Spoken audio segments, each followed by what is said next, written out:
Hello everybody and welcome to our lesson on the area of similar figures. So I'm hoping you remember what similar figures are. So we're going to take this unit on area, right, the amount of surface or space a figure covers, and combine it with our knowledge of similar figures, which hopefully these pictures are reminding you same shape but different size, right? So they're one's big and one's small. So we're going to learn some tips and tricks to help us find missing areas or side links given some information here. So this first little part is just to get us in the right mindset to remember a few things about similar figures. So if we were to look here, it tells us that the rectangles are similar, and we want to figure out what the scale factor is. Remember, scale factor is when you match up two sides and write a ratio between them. What's their ratio? So I'm going to start with my smaller one because I'm a weirdo. I always like to put the smaller one on first unless told otherwise. So I'm going to start with figure B. Now I'm going to put 5K. And I know 5K matches 5. And then remember from your studies when we did similar figures, or similarity, we always want to reduce. What's nice is that those 5s will cancel, so we are left with just K. Okay, ratio of our perimeters. So we want to figure out what the perimeter of figure B is. Well, we know that this would be 5K, this is 9K. If we add up all of those four sides, 5K plus 9K plus 5K plus 9K, we get a total of 28K. Similarly over here, this side is 5, the top is 9. If we add up 5, 9, 5, and 9, we should get 28. Again, because we're smart people, we want to reduce, and we're just left with K. Now we're going to look at area. So area of figure B, our base times height, so 5K times 9K would be 45. K times K is K squared. Looking over at figure A, 5 times 9, we know is just 45. And again, we want to simplify. Those 45s are going to cancel out, so we get K squared. So what do I want you to take away from this? A few things. I'm hoping you notice that your scale factor and the ratio of your perimeters are the same. They're the same. So that's something to take note. The other thing I want you to notice is your ratio of your areas is just whatever your scale factor is or the ratio of your perimeters squared. So it's the same thing, but we've squared it. Okay? So that's hopefully our first takeaway. So area of a similar polygon. So if we have two polygons that are similar, then their areas are proportional to the square of the scale factor between them. So I like to use a little road map system on these kinds of problems. So I'm going to start with my scale factor, so SF. And I want to end up at the ratio of my areas. So if my scale factor using this that visual over there, we're going to call this A and that over there B.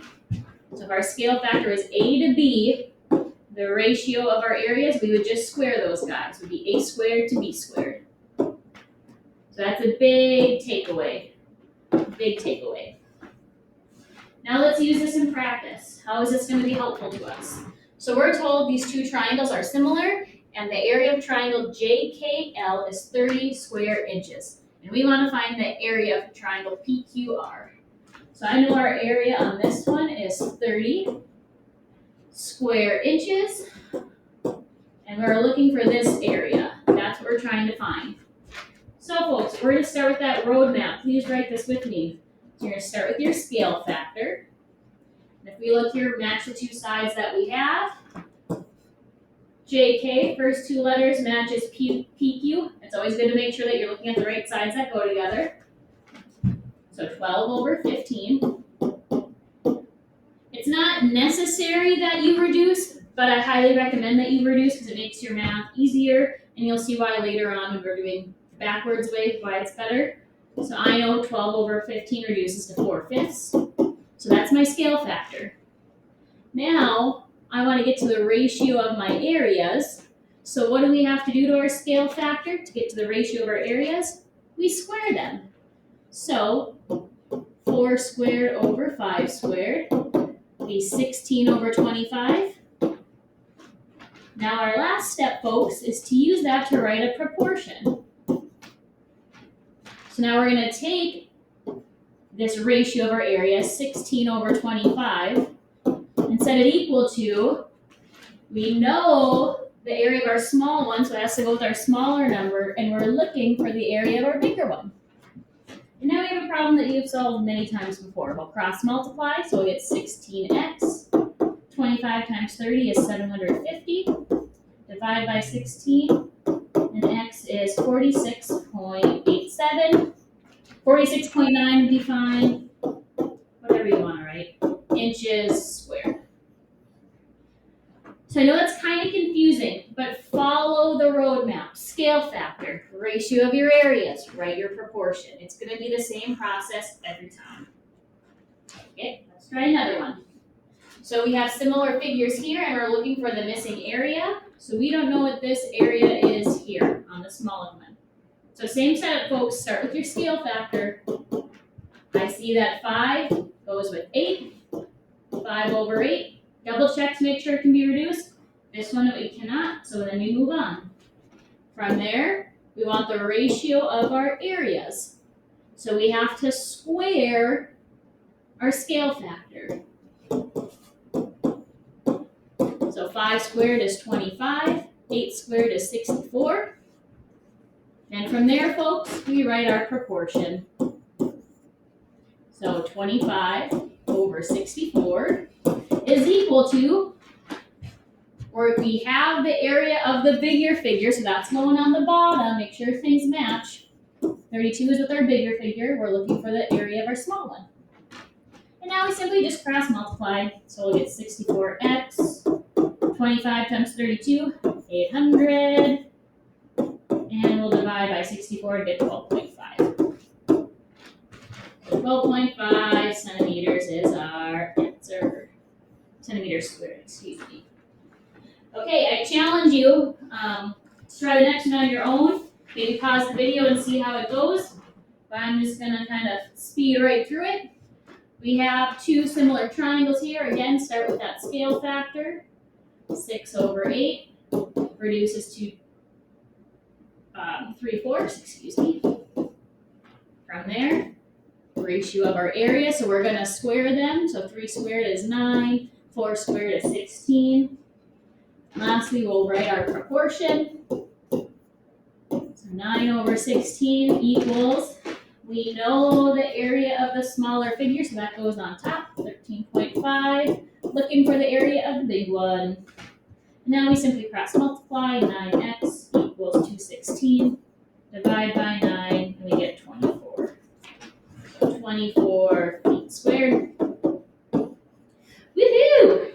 If you got it, give yourself a smiley face for doing it. Good job.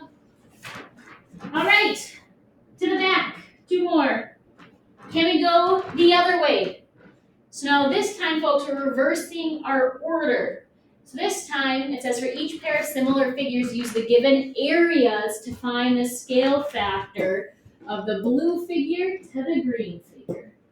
Okay, so let's just look at the differences here. So this time we have both areas, and we're looking for a missing side length. Okay, so similar process, but this time instead of starting with our scale factor, we can start with the ratio of our areas. Again, I'm a weirdo putting my small one on top, so 50 over 72. Now this is where you want to reduce, because most of the time, you guys, almost 94% of the time, you're going to end up with a perfect square after you reduce. Because right now, if you were to take a square root of 50, you're going to get some decimal. And you know what? Which would be fine, but if you want your answers to match on your worksheet, to maybe give you some more peace of mind, reduce it. Okay, so we know that 50 and 72 are both divisible by 2, so that would reduce to what? 25 over 36. From there, folks, we want our scale factor. So right now we're at a squared to b squared, and I want to get to a to b. Well, how do you undo something squared? We take the square root. So now we want to take the square root of both of those. So the square root of 25 is 5. The square root of 36 is 6. Now from here, we can write our proportion. So 5 over 6 is equal to, we're looking for the side on the smaller one, so x is on top, over 6. And now we simply just cross multiply. So we'll get 6x. 5 times 6 is 30. Divide by 6 and we get 5. All right, so if we fill in the blanks here, our x we found was 5. And we want the scale factor from the blue to the green. So that would be the blue, the smaller one to the big one, so 5 over 6. That's our scale factor. Or again, you can probably look over here, since we did go blue to green, since the blue one was on top. Perfect. One more, folks. Same thing here. We're going to use the ratio of our areas to help us find our scale factor and our missing side length. So again, write yourself a roadmap. Ratio of our areas.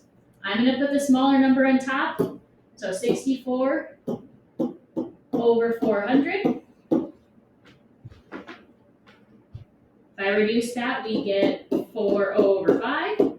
Excuse me, 25. 4 over 25, excuse me. Now from there, we want our scale factor. So we're going to take the square root of both of those. Square root of 4 is 2. Square root of 5 is 25 is 5.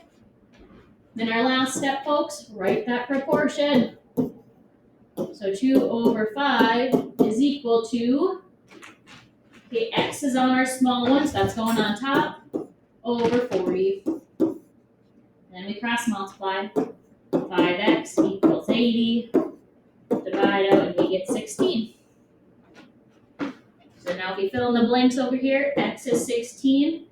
But they want the scale factor from blue to green. So we will have to put in, okay, that was 16. Blue to green. So we're at 40 over 16, which reduces to 5 to 2. So we just had to flip-flop our scale factor that we use because it wants the blue figure on top. Okay, you should have your worksheet in your packet that you can start working on. And thank you for watching. This has been great. Goodbye.